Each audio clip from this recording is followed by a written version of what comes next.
बर्बादी के आसार नजर आते हैं। ऐ वतन तेरी बर्बादी के आसार नजर आते हैं। चोरों के संग पहरेदार नजर आते हैं। ये अंधेरा कैसे मिटेगा तुम ही बताए आसमां। रोशनी के दुश्मन चौकीदार नजर आते हैं। रोशनी के दुश्मन चौकीदार नजर आते हैं। सबसे पहले समता समानता न्याय बंधुत्व का संदेश देने वाले निषाद कुलभूषण श्री वेदपुर नरेश महाराजा गुरुदेव के चरणों में सदा सुमस्फूर्त अर्पित करते हुए इस देश को आजाद कराने वाले क्रांतिवीर भगत सिंह, चंद्रशेखर आजाद, सुभाष चंद्र बोस, रानी लक्ष्मीबाई तथा साथ ही साथ 22 सामंतियों को मौत की नींद सुलाने वाली वीरांगना बहन फूलन देवी के चरणों में सदा सुमस्फूर्त अर्पित करते हुए इस सभा में दूर दराज से चल करके आए मेरे से सभी बड़े बुजुर्गों के चरणों में शीश नमन कर आशीर्वाद की कामना करते हुए मंच पर मंचासीन दोनों राष्ट्रीय अध्यक्ष जी का मैं हार्दिक स्वागत अभिनंदन वंदन करते हुए और यहाँ पर आए सीतापुर की धरती पर हमारे इन दोनों राष्ट्रीय अध्यक्ष जी का मैं हार्दिक स्वागत करता हूँ और जोरदार ताली बजा करके स्वागत करिए हमारे नेताओं का। देखिए, आज वीर वीरांगना बहन फूलन देवी जी का जन्म दिवस है और इस जन्म दिवस पे हम लोगों ने एक कार्यक्रम रखा है। देखिए, कार्यक्रम रखने का उद्देश्य क्या है, मैं अपनी बात एक कहानी से शुरू करूंगा। एक बार एक गरीब आदमी था, मेहनत किया बेचारा 30 दिन और 30 दिन मेहनत कर करके 10,000 रुपया कमाया और 10,000 रुपया कमाया। वो 10,000 रुपया लेकर के बस में जा रहा था। जब बस में गया तो जैसे ही चढ़ा किसी ने उसका पॉकेट मार लिया, यानी 10,000 रुपया उसका ले लिया। जब वो बस में गया, कंडक्टर आया, कहा कि भैया टिकट दो, टिकट का पैसा दो। तो उसने कहा कि भैया हमारा तो सब जेबें कट गया है, पैसा कहाँ से दे। तब तक उसी बस में से एक आदमी उठ करके आया और अपनी जेब से 500 रुपया निकाल करके दिया और निकाल करके कहा कि लो भैया तुम टिकट खरीद लो। जब उस गरीब आदमी को उस आदमी ने 500 रुपया दिया तो कहा कि यार बताओ, इस बस में इतने लोग हैं, सारे लोगों के सामने मेरी जेब कट गई, लेकिन किसी ने एक चवन्नी नहीं दिया। लेकिन ये आदमी भगवान है, अगर इस आदमी के लिए मुझे अपनी जान भी देनी पड़े तो मैं पीछे नहीं हटूंगा, क्योंकि ये 500 रुपया मुझे दिया है। जब बाद में उसको जानकारी हुई कि जिस आदमी ने उसको 500 रुपया दिया, उसी आदमी ने उसकी जेब काट करके 10,000 रुपया चुराने का काम किया था और 500 रुपया दे करके उसको मूर्ख बनाने का काम किया। ऐ मेरे समाज के लोगों, जय हिंद समाज पार्टी नंदलाल निषाद जी और हम लोग आप लोगों के बीच में इसीलिए आए हैं कि हमारे देश में होता क्या है। इस समय एक योजना लाई जा रही है, 5 किलो राशन बांटा जा रहा है, लेकिन हमारे देश की व्यवस्था देखिए। हमारे देश में डीएम सबसे ज्यादा कौन सी बिरादरी के हैं, मुझे नाम नहीं लेना है, आप लोग समझ जाएं। हमारे देश में नौकरी सबसे ज्यादा किसके पास है, जिसकी आबादी मात्र 3.5% है। हमारे देश में ठेकेदारी आप समझते नहीं हो। ये लोग हमको 5 किलो अनाज देते हैं कि तुम खाओ और इसी में खुश रहो, लेकिन नौकरी की बात आएगी तो इनके बच्चे करेंगे, ठेकेदारी की बात आएगी तो इनके बच्चे करेंगे, जज बनाने की बात आएगी तो इनके बच्चे करेंगे। तो है मेरे समाज के लोगों, आप लोग समझते नहीं हो, एक ठेकेदारी करने के लिए आपको कोई डिग्री नहीं चाहिए। और एक ठेकेदार अगर इस रोड का टेंडर 1 करोड़ रुपया में लेता है तो 20 लाख रुपया वो बचाएगा। आप हमको बताओ, ये ठेका और ठेकेदार आपके बेटा इसलिए नहीं बन पाते हैं क्योंकि आप लोग अपना वोट देकर के अपने नेता और अपने बेटा को मजबूत नहीं करते हो। ऐ मेरे समाज के लोगों, जय हिंद समाज पार्टी और बहन वीरांगना फूलन देवी जी का आज जन्म दिवस मना रहे हैं हम लोग। और जन्म दिवस मनाने का एक ही उद्देश्य है कि हमारी वीरांगना बहन फूलन देवी वो समाज में जाती थी और समाज को समझाने का काम करती थी।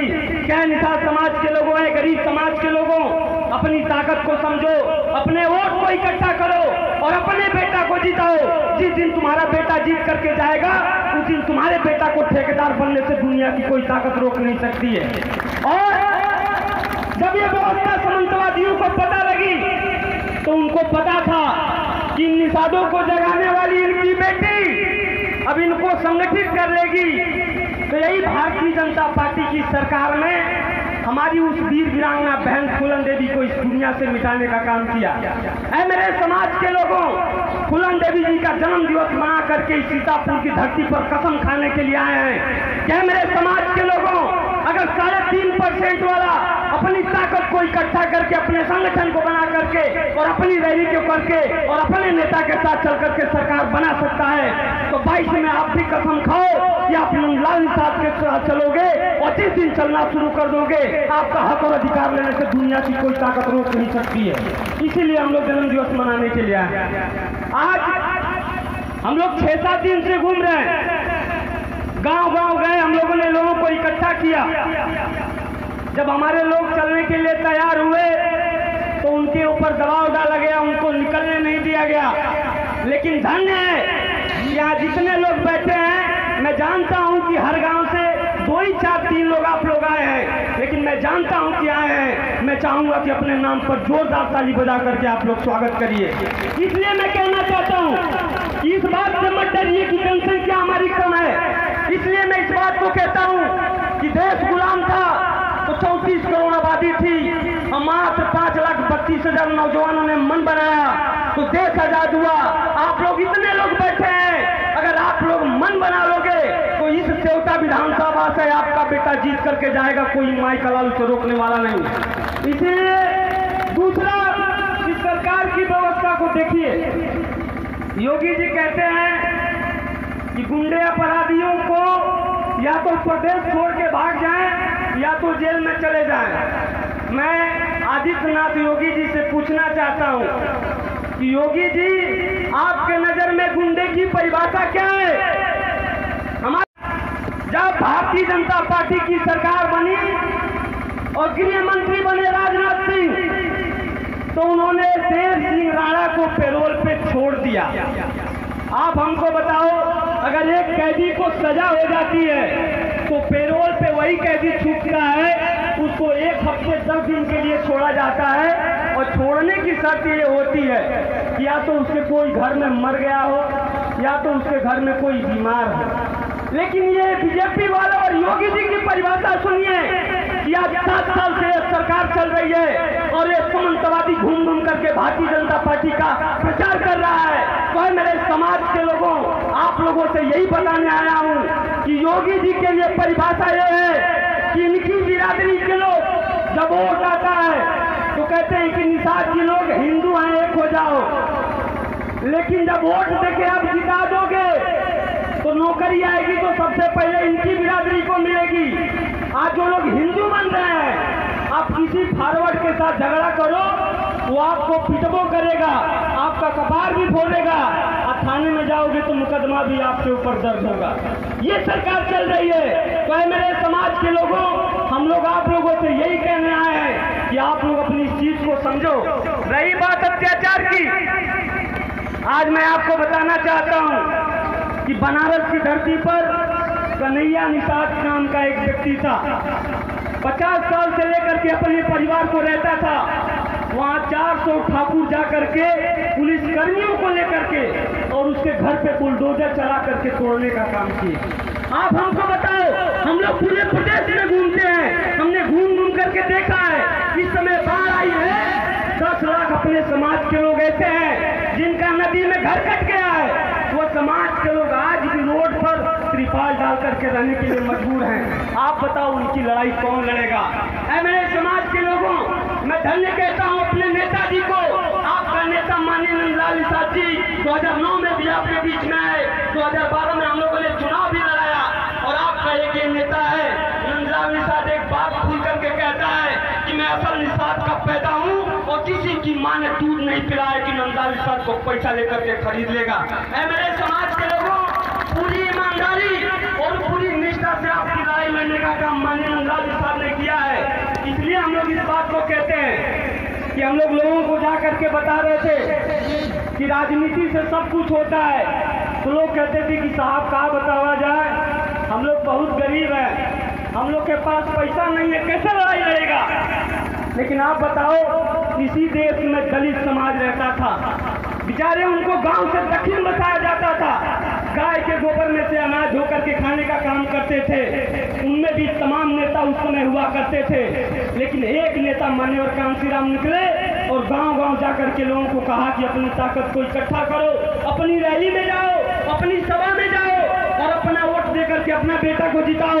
और जिस दिन तुम्हारा बेटा जीत करके जाएगा, दुनिया की कोई ताकत तुम्हारा विकास होने से रोक नहीं सकती है। और आप बताओ, वो दलित समाज, उतना पीछे रहने वाला समाज, जब उन लोगों ने अपनी रैली की, अपनी सभा की और अपने बेटा को जिता करके भेजा, मायावती जी मुख्यमंत्री बनी, तो उन्होंने 3-4 काम अपने समाज के लिए किया। पहला काम उन्होंने किया कि उनकी बिरादरी को, जिसका मन में आता था पकड़ करके पीटने का काम करता था, उसको खत्म करने के लिए उन्होंने कानून बनाया जिसका नाम था हरिजन एक्ट। आज किसी भी दलित समाज के लोगों को कोई एक थापड़ मारेगा तो 6 महीना के लिए जेल में जाएगा और उनको पैसा मिलेगा। उन्होंने जब वो सत्ता में गई तो अपने समाज के लिए उन्होंने कानून बनाया कि उनकी जमीन लोग मार करके छीन लेते थे, उसको खत्म करने के लिए उन्होंने कानून बनाया 24BA, जिसके तहत हरिजन समाज की जमीन हरिजन ही ले सकता है, दूसरा बिरादर नहीं ले सकता है। मेरे समाज के लोगों, वही समाज अपने संगठन को इकट्ठा किया, अपनी ताकत को इकट्ठा किया, तो जो लोग उनको मारने का काम करते थे, वही बहन मायावती की जूती साफ करने का काम किए। मेरे समाज के लोगों, मैं लंबा भाषण नहीं दूंगा, इसलिए कि अभी और हम लोग को काम करना है, और भी नेता है और मौसम खराब है, तो मैं ज्यादा कहते हुए ना फिर आप लोगों के बीच में मैं उपस्थित होऊंगा। तो ज्यादा कुछ न कहते हुए आदरणीय सभा में उपस्थित दूर दराज से चल करके आए सभी पिता तुल्य बुजुर्ग माताओं बहनों के चरणों में शीश नमन कर एक शायरी के साथ अपनी वाणी को विराम दूंगा। लिख रहा हूँ अंजाम जिसका आगाज कल आएगा, मेरे लहू का हर एक कतरा इनकलाब लाएगा। मैं रहूं या ना रहूं पर यह वादा है तुमसे, कल इन गरीबों पे मरने वालों का सैलाब आएगा, सैलाब आएगा। जय हिंद, जय निषाद, जय हिंद, जय कुमार। बहुत बहुत